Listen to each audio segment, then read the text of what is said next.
अवधूत चिंतन श्री गुरुदेव दत्त. श्री स्वामी समर्थ. नमस्कार प्रेमळ भक्तांनो. जीवन कितीही कठीण असू द्या, परंतु जोपर्यंत आपल्या ब्रह्मांड नायकाचा हात आपल्या डोक्यावर आहे तोपर्यंत जीवन हे सुलभ असेल. कितीही मोठे अडथळे आपल्या मार्गामध्ये जोपर्यंत येतील तरी तुम्ही घाबरू नका, कारण तोपर्यंत स्वामींचा हात आपल्या डोक्यावर आहे.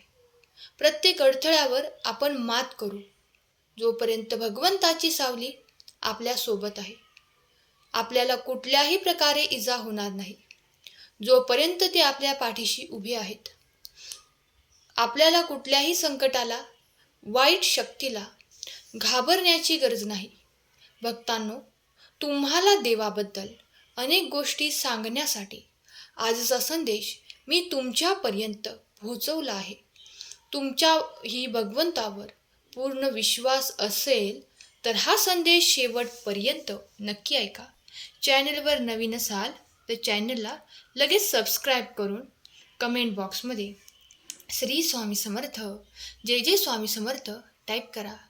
मनुष्याने कितीही प्रयत्न केले तरी तो देवाच्या पुढे विचार करू शकत नाही, कारण देव आपल्या कित्येक पुढे आहे. देवाने सर्व काही लिहून ठेवलं आहे. भगवंताचे जेवढे काही गुणगान गावे तेवढे कमी आहेत, परंतु आपली छोटीशी भक्ती म्हणून आपण हे ऐकणे गरजेचे आहे. कारण देवाबद्दल कोणी चांगलं सांगत असेल तर ते जरूर ऐकावे. कधी कधी माणसाला चांगल्या गोष्टी पचत नाही, कारण जेव्हा आपल्याबद्दल कोणी चांगलं बोलतं ते माणसाला खूप आवडतं.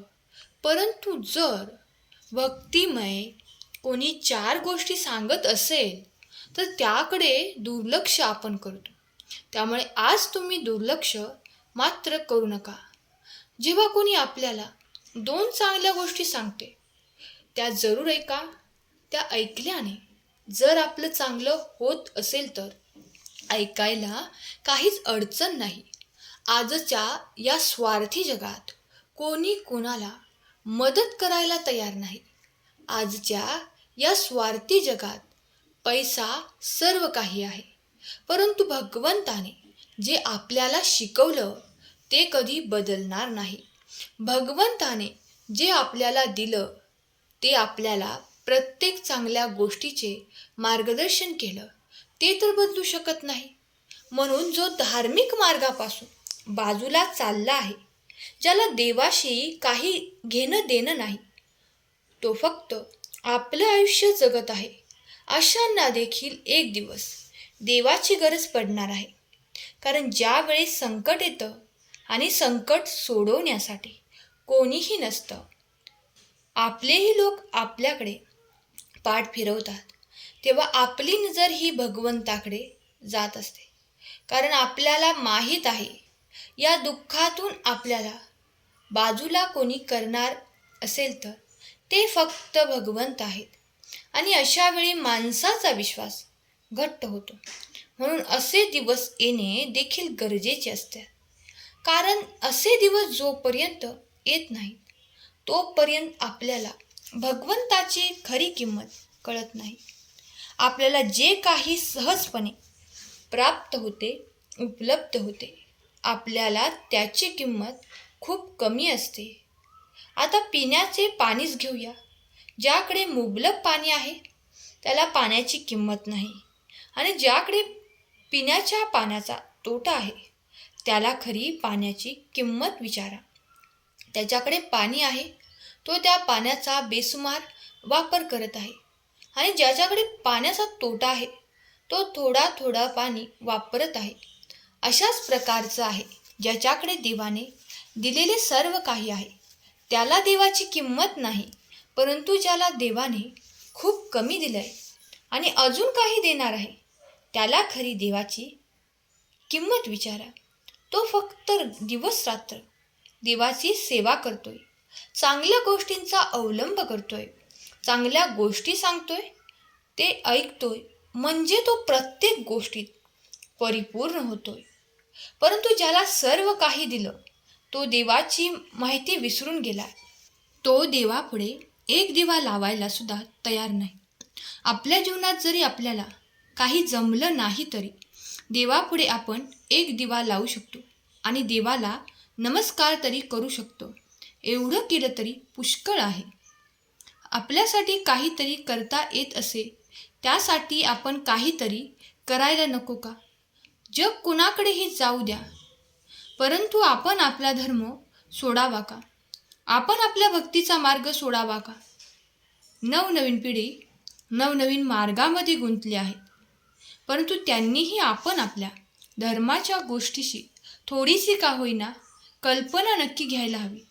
कारण जोपर्यंत आपण आपल्या धर्माचं काहीतरी नवीन इतरांना शिकवत नाही तोपर्यंत ते शिकणार नाहीत.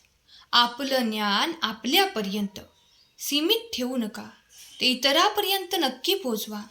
त्यांची या समाजाला गरज आहे, जगाला गरज आहे.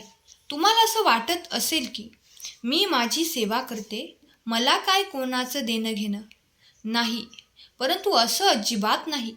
आपला समाज, आपला धर्म हा आपला आहे, त्याबद्दल प्रेम आपुलकी असायला हवी.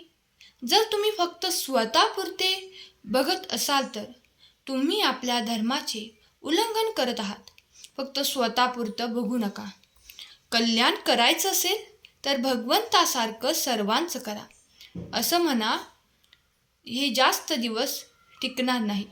भगवंताने एवढं सुंदर जीवन दिलंय, एवढं सुंदर मार्गदर्शन आपल्यासाठी पाठवलंय आणि आपण या सर्व चुका सोडवाव्यात यासाठी हे सर्व काही सुरू आहे.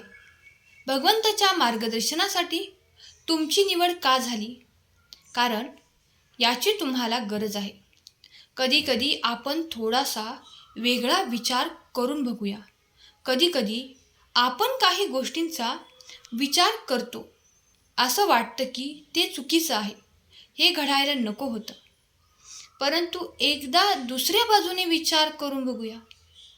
जर दुसऱ्या बाजूने विचार केला तर आपल्याला वाटेल की हो, हे बरं झालं, हे व्हायला हवं होतं.